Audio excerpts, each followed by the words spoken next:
G'day guys, today just going to be installing some aluminium struts and an aluminium sheet as a 12 volt headboard. So the headboard at the front of the canopy is where I'm going to mount all my 12 volt stuff. So the aluminium channel, they come in 6 metre lengths. I bought mine from Ezystrut.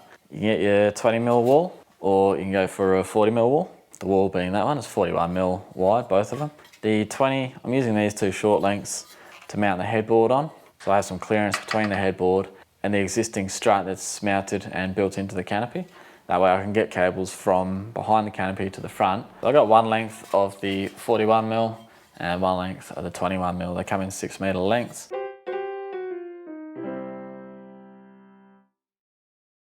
So the idea with these aluminium struts is that I can cut them to length, bolt them to the existing channel in the roof rack of the canopy, and then I can sort of create my own roof rack system. The reason I went for aluminium over the hot dip galv is just purely for the weight saving factor. So the Ezystrut website here, you can choose all your channel, strut, fasteners, nuts and bolts. You can look through everything. So I've got the plain channel, but we're going to look in the ribbed channel because on the website it's the only way you can change between aluminium. But you can see 11.4 kilos for hot dip galv. Now we can change to alley, and 3.7 kilos for a 6 metre length. That is the 41 by 41 sidewall. Now we change to the 21. Again, I don't have the ribbed version, but this is on the website, how you would choose the aluminium. So then you got 2.6 kilos compared to the 8.1 that it was before. And if you just scroll down, you can see you get different max allowable loads depending on the span. 1500 is about the span of my canopy. It's about 1480 or something like that. So you can see a max allowable load of 58 kilos here. However, this table doesn't change when you change from stainless, hot dip galv and aluminium. So I don't believe those ratings are correct for aluminium. And also I have this flat channel, not the ribbed channel, and the flat channel actually says it has a higher load rating by 15 kilos. So because I've got aluminium, I don't know the true load rating, but it's a good indication. That's the reason I went for aluminium with the struts.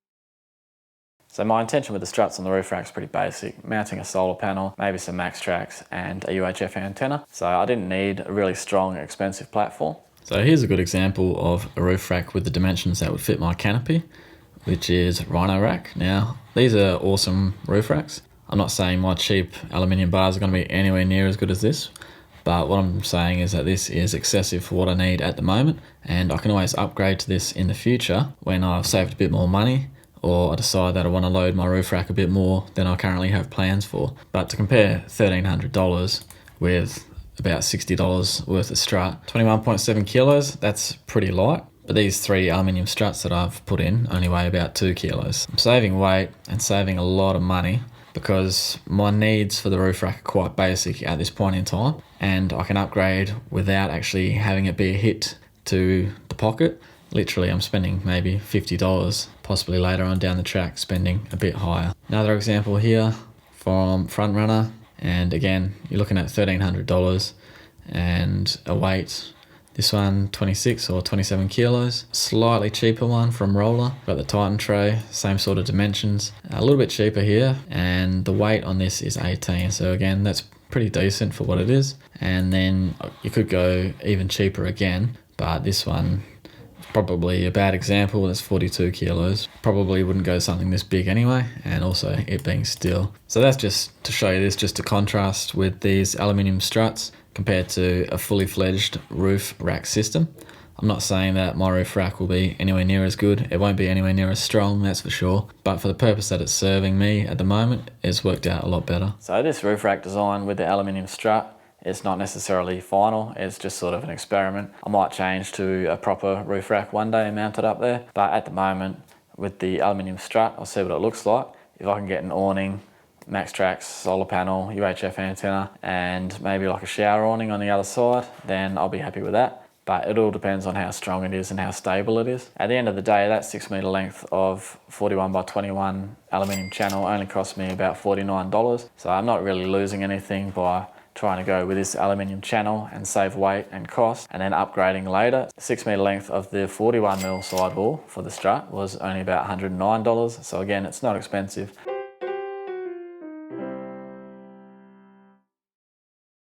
So this aluminium headboard I had cut to size. I went to Custom Aluminium in Osborne Park, gave them my measurements and the dimensions as well as the aluminium thickness. You can get all sorts of different thicknesses. I went for 2.5 mil, which I'll explain about in a minute. So I've got this cut to 1350 wide by 530 high, and this only cost me $111 to get done as well. So if this doesn't quite work out the way I wanted it to, I can replace this for really cheap. I can go bigger or smaller or whatever. It's not going to set me back a lot. So one of the best things about buying all this custom aluminium, whether it's from Custom Aluminium or Ezystrut, it's not expensive. You cut it up, you play around with it, and at the end of the day, you might be down a couple $100 if it doesn't work out. So the reason I went for 2.5 mil aluminium is because I didn't want to go too thin and have it possibly rattling around. And also, if I decided to mount things to this with self-tapping screws, the thicker you get, the better thread engagement you'll have. So the alternative to the aluminium headboard is going with marine ply, which everybody seems to do. Normally 12 mil marine ply with a carpet overlay. The reason I went for 2.5 mil aluminium is because per square metre, 2.5 mil aluminium weighs almost exactly the same as 12 mil marine ply. But there is less work involved in the sense that you don't then have to add glue and carpet and all that sort of stuff. So after you've added carpet, this is technically lighter than marine ply and less labour intensive because I can get it cut to the shape that I want. So that 1350 by 530 measurement is about 0.71 square metres. If you extrapolate that, I think it's about $155 per square metre for 2.5 mil aluminium. 12 mil marine ply is the most common alternative that people would use as an electrical headboard. It weighs in at about 6.83 to 6.9 kilos per square metre. The 2.5 mil aluminium that I got per square metre weighs in at about 6.8 kilos. The aluminium at 2.5 mil is about $155 per square metre, but 12 mil plywood would only cost you probably about $90 per square metre. The advantage of the marine ply, I guess, is that everything that you mount, you can just go in with a Tek screw and it's not going to vibrate loose. With the aluminium, mounting things is a lot harder and it's a lot harder to drill through for cable entry and exit points. But what I'll be using is a nutsert kit when I eventually get to that, and just using little rubber grommets. So I think installing things onto the headboard, marine ply is definitely easier. As far as looks go, it's just preference. I actually like both the looks. As far as ease of install goes, the aluminium is a lot easier for me. It was cut to length, I picked it up and I just bolted on. So you can't go wrong with 12 mil marine ply or aluminium. I'm going to test out this 2.5 mil. And we'll see how we go. If it's too thin, then I'll go up to 3.5 mil or something like that.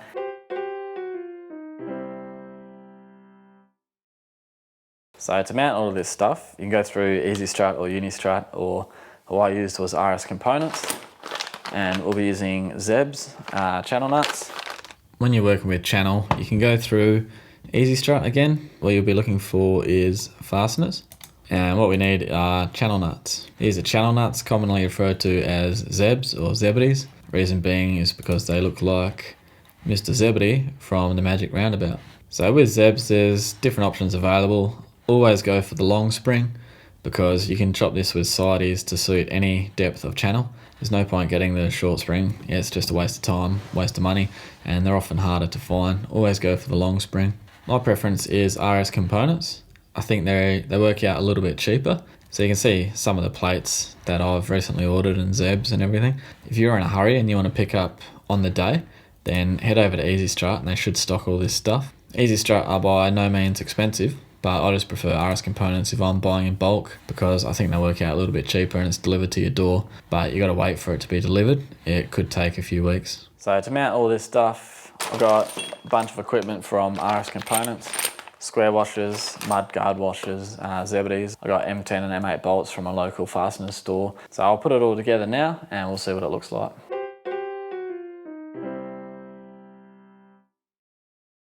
Basically what I'm going to do here is with an angle bracket, going to mount two vertical struts here that line up with this north-south channel that I've got. Using a few zebs to mount all this up. That 2.5 mil headboard will sit across here and that'll give me this 20 mil gap here between this channel that is built into the canopy and the headboard, so I can actually get cables out. With the leftover length that I had from the 21 mil sidewall struts, I've got some lid closures. I've cut up 3 lengths that cross the span of the canopy on the roof, and these will work as makeshift roof racks for now. With the 41 by 41 channel at a 6 metre length, the idea behind this was to install these north-south. Using a plate like this, I can link that channel to this channel And then in theory, by loosening that bolt, I can slide this east-west and I can change the point between tie downs using some eye bolts in here. One of the main reasons I wanted this 10mm matting is because the channel depth here is 50mm. That comes with the canopy.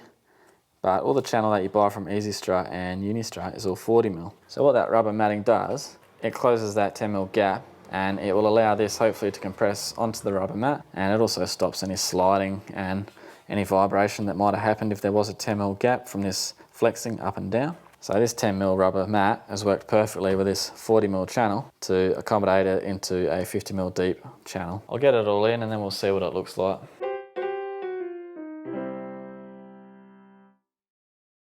So I'll weigh this in a few parts. Firstly, you've got a box full of channel nuts and brackets and washers. I don't know how much I'm going to use, so I'm just going to weigh them all and then weigh the same box at the end. So currently we've got 3.927 kilos worth of fittings. Now on the scales we've got the three 1500mm long roof rack 21x41 struts, 2.318. The two bits of channel that are also 21mm deep, these will be supporting the headboard, 388 grams. Now these are the two 41x41 aluminium struts, cut to about 1450 long. These are for the tie-down rails, that's 1.694 kilos. So I'm about to run to the shops. The setup that I was going for has changed a little bit. So we'll just add this 156 grams to that original weight as well.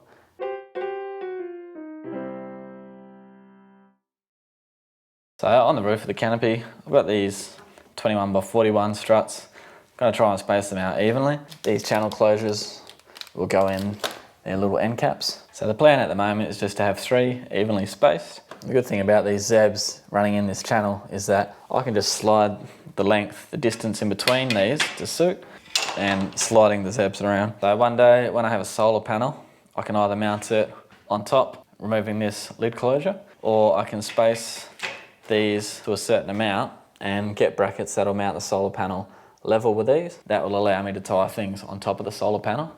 Obviously it'll cut off the power to the solar panel, but that would be an option. Now in hindsight, I probably would have bought two lengths of the 41x41. With this 21mm, you lose the clearance. When the canopy doors open, you need to get an awning out past the canopy doors. Because this is such a low profile, I might have to jack the awning up when I go to mount it. And then up here in the center, I'm going to mount a GME UHF antenna, which I have coming. The only other thing I can think of that I might mount one day is a shower awning on the right-hand side. Unless I can find some sort of attachment that just attaches to the left-hand side. The 40mm is actually stronger because it's got a longer sidewall.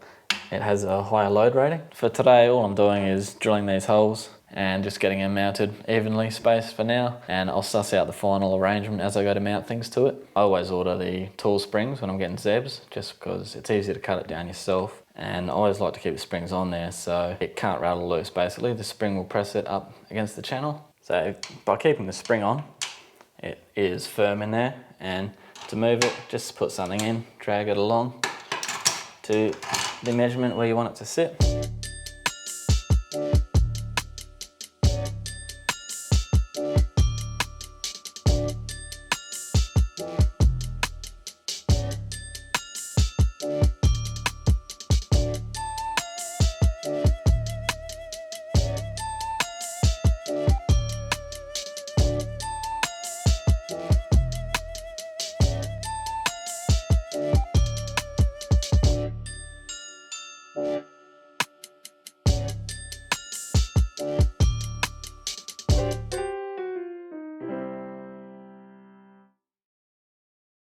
So I put an M8 zeb in there. Through the angle bracket I've got an M8 with a mudguard washer. Through this one I've done M10 because I need to use up some M10 zebs and bolts. Just the way things are worked out, I need to try and use up some M10, so I got more M8s to play with. M10s won't fit in here, only M8s will. So where I can use up M10s I'll try and use them up because I bought a mixture of everything.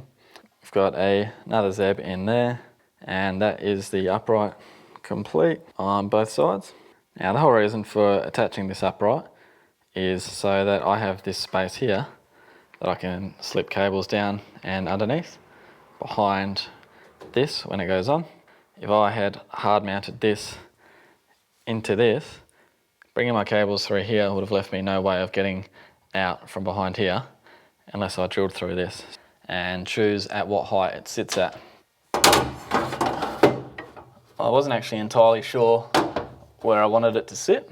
I was thinking originally to have it hard up against the top, but by dropping it below that bracket, I give myself this lip under here. So by leaving this lip here, I can mount power points or USB-C outlets, and it'll be a bit lower to the ground, and it'll just be able to plug everything in. So I can go as low as I want here. So this is going to have holes drilled through it, but then you can still slide the zebs down. But if you slide the bottom one down too much, it'll pop out the end of that channel there. A few things I could do to change it. I could get another length of this and cut it longer so it comes right down to the bottom. And then I could basically slide this up and down to whatever height I wanted. Or I could get another headboard made up that is wider or taller, and then I could get an extra bit of lip down here. So here's the final look at the headboard. And you can see up the top, I've had to rearrange those L brackets so they now face backwards. They're no longer in this north-south channel, they're back here. And the reason for that is because these door hinges were just hitting on it, and I wasn't actually able to close the doors, so I've had to rearrange it all. And that canopy headboard is ready, so I can start mounting stuff to that now.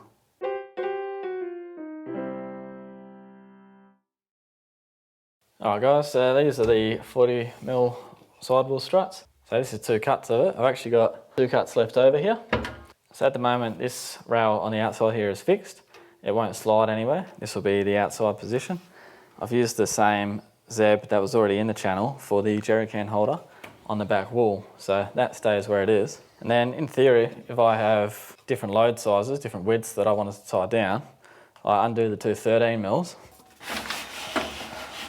and I just push it to whatever width I want. Then when I'm happy with it, I do up the 13s. That's the basic guts of it at the moment.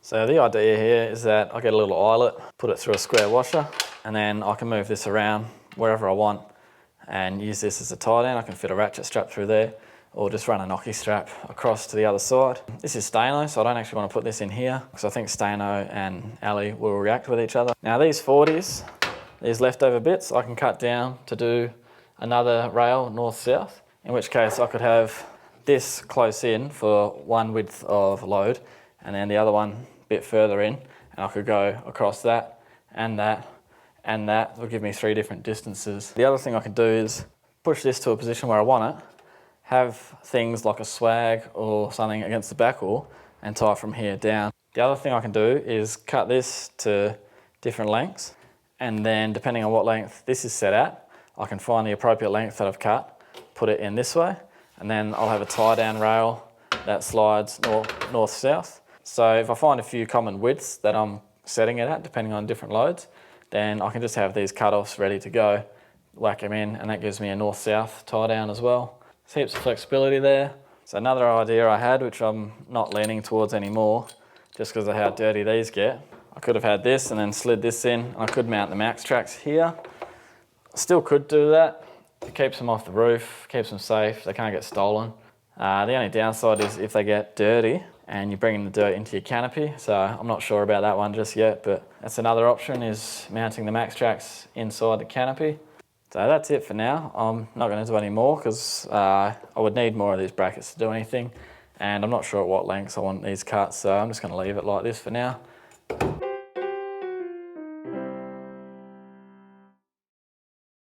So I've got the excess 20mm set up with 3 roof spanning bars. These are just evenly spaced at the moment.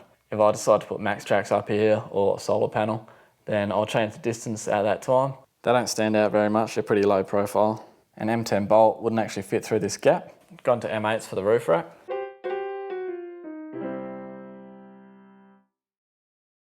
Okay, so here's the final weights. Inside the box is all the rubbish and the bolts and stuff we didn't use. There you go, 2.15 kilos. Take that away from the combination of the 2 weights we put on before, and I'll put that on the screen. This is the weight that we've added to the car.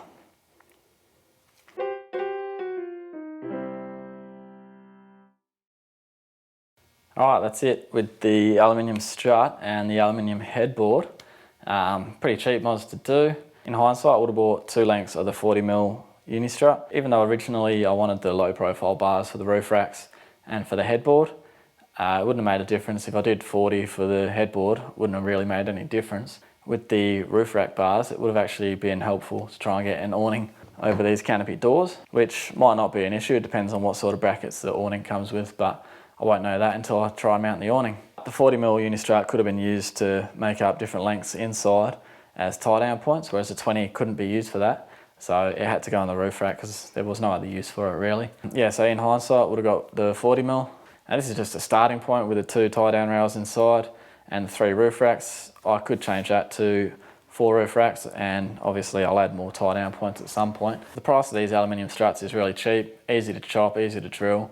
If I decide that I want a thicker size or a taller size or something like that, it'll only set me back another $120. So I'm pretty happy with the way that headboard turned out. I'm going to get some more brackets and stuff from RS Components, and I'll just play around with the inside as I start to use it and figure out how I want to tie things down. But at the moment, those 2 north-south rails will be fine. So there's a cheap way to install some roof racks and some internal tie down points, a bit of customisation. So overall, that headboard and the strut's not too expensive. I'll put up a list of the prices because I'm not going to go through all the nuts and bolts and washers and the enclosure, the channel enclosure and the channel itself. So there'll be a list up here with all the prices, and the final weights we've already looked at, but it'll all be on the end screen. So this video is kind of specific to canopies and canopies with channels inside them. So you can sort of get creative and figure out your own build. You can think of different designs and go through the Ezystrut website. Heaps of different brackets available. You can pretty much make up anything you want. The advantage of going with aluminium over the galvanised steel is the weight. You're only getting about 30% of the weight of the steel, and it does the exact same job for the purpose of what we're using it for. Aluminium is the way to go. You save a lot of weight. That's it for this one. Hopefully you got some ideas out of that, and I'll see you in the next one.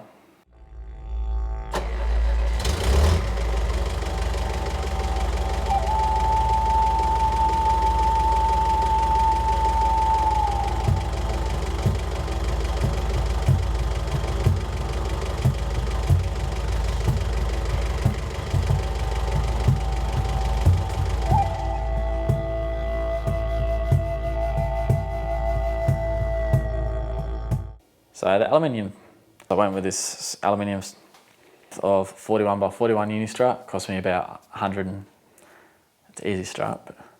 So 12mm ramp, but the 12 marine and just a little. And these fucking mozzies.